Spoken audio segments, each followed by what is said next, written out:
Right now, from Jupiter to Georgia, all eyes remain on the water as the frantic effort to find these two missing teenagers goes into a fifth agonizing night. Family and friends of 14-year-olds Austin Stefanos and Perry Cohen holding on to hope today, really now praying for a miracle. My colleague, News Channel 5's Jay Kastner, is live outside this family's home in Tequesta with the very latest. Jay?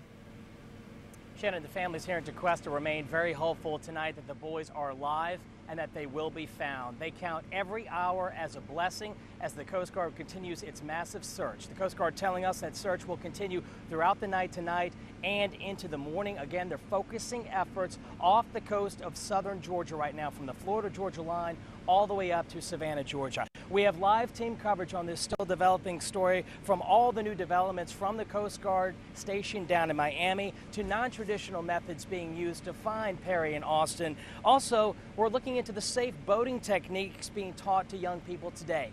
We're going to be beginning our coverage this half hour, though, with News Channel 5's Alyssa Hyman. She is in Miami right now with an update from the Coast Guard. Alyssa.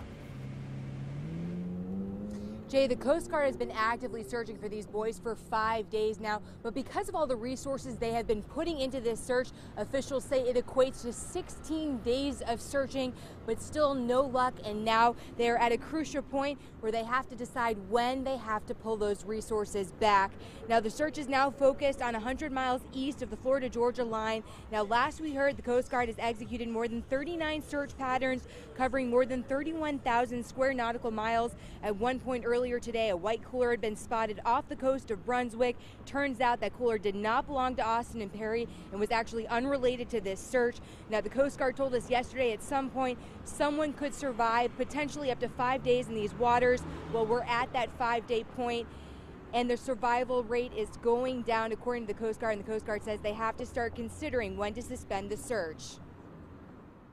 It's really hurting me personally and everyone else who has kids on my staff who's working, the people who are out there on the ships, on the planes. When I went home last night, the first thing my kids said to me is, you know, what was that? What if that was me out there? And that really touched me, and I can't imagine how the parents are feeling. I fully empathize with them, and that's why this is such a hard decision for us to come to grips with.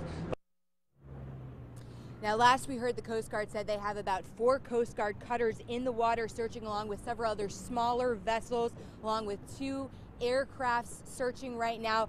But the Coast Guard says that at this point they will continue to aggressively search through the night and continue in the morning, but they are still at that point where they have to evaluate to consider when to suspend this search. Reporting live in Miami, Jay, back to you.